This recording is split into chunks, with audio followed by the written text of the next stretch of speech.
Hi guys. Nagantay ako sa friend kong si Andrea Galagate. Punta siya ulit dito sa bahay kasi magpahinga daw muna siya bago mag-travel ulit papunta sa Ila. Papunta sa Ilaha.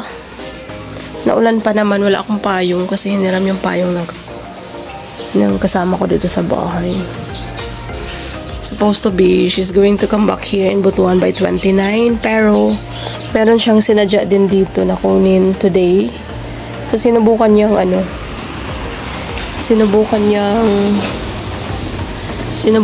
i-check sa PUE, sa OWA kung meron na ang kanyang OEC, which is hindi naman siya nag-failed kasi andyan na nga daw. So hindi na siya babalik by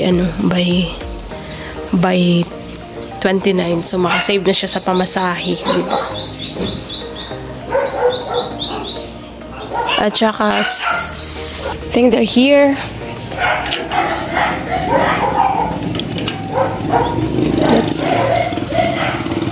That's the one.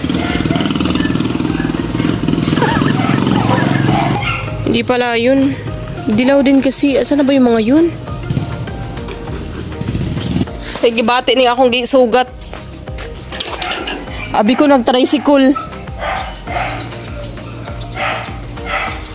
May dumaan kanina na dilaw. Akala ko kayo yun. Saan kayo bumaba? Yun na yung bahay mo, yellow. Saan? Doon na. Yung may mga sasakyan. Sus! Wala naman tayong sasakyan. Parang iba yung iba yung... Ganito. May dumaan dito kanina, number 71. Oh, yun. Yun? Doon kami. Tapos, bumaba kami doon. Nantay ko pa kayo dito. Sabi kala ko. Pastilang dollars. Ayan yung mga bisita ko ulit. Mission accomplished. At least natapos na yung mo ngayon kahit medyo stressful, di ba? Ay, naku. Pwede na. Pabalik na kasi ito siya ng quiet, guys. Ayan yung baon nila. Wala kasi ako papakain sa kanya eh. Stress kayo siya kay tungod sa iyang OEC. OEC? Ano? Pamuguna nag-uo. Ay, wala good na siya, uy. Si Madam Andrea Baga. Perting hubaga ni ate. Hubaga. Bibili tayo ng barbecue. Wala akong may pakain sa kanila kasi naponder ang yung kusinera. Wala sa mood magluto si Inday. Luto lang kung sudaan na mo. Malas doon na yung pag-ari kaya dili ko will Yung kaon mo bumili sa isa? Dili ko will fit sa pagluto. Pagtindog sa kusina o dugay-dugay nga mga oras. May wala yung luto ko para hindi ka manambok masyado. Aming tinatamad kasi si Inday may gumagawa ng mga sweeties. Eh, bumili na lang ako. Yan yung gawa ko lang yan siya. Tapos, ito yung baon nila ni Andrea. Nagdala sila ng pagkain dito kasi baka daw wala akong pagkain. Oo, hindi naman. Yan lang yung fish namin kanina. Hangtod gabi na nila ulat, guys. Uuwi kasi sila ngayon mga alas 6. At saka mas mabilis lang kasi dito pag sumakay ka ng bus kasi paglabas ng subdivision yun na yun. Doon ka lang mag-antay. Kaya umano sila dito. Tagalog? Dumaan sila dito. Dito na lang kaya para makita. Wow, masarap ang anghang. Pag sumanghang siya dahil. Masarap yung luto ni Sesame Stitching, guys. Magkape ko. Magkape ako or? Kapihin mo naman ako. Magkape ka, Day? Oh.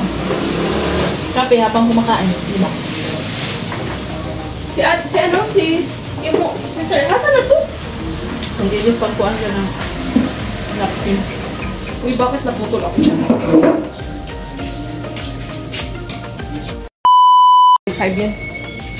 Hindi malayo tayo. Gusto mo ng kape, be? Hindi na ako magkapuna nito, Day. Ha? Ito na yung hapunan ko. Sweet lang? Kasi, lalo na't mamaya pa darating yung alas 9 yung mga... Mamaya pa yun?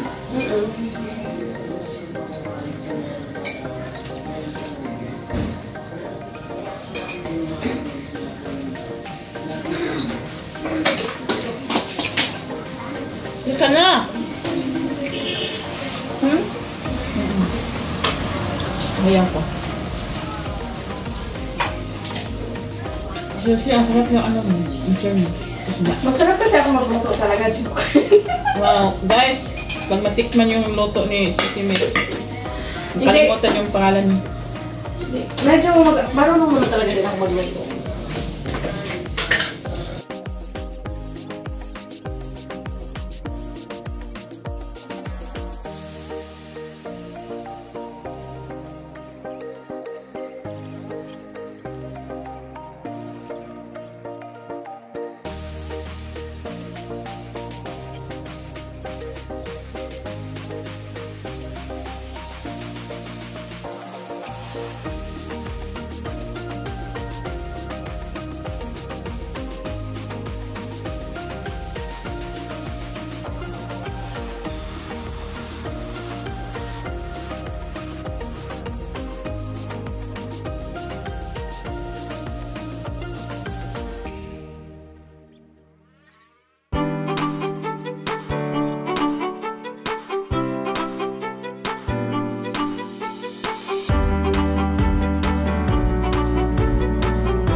Uwi na sila. Uwi na din ako sa amin.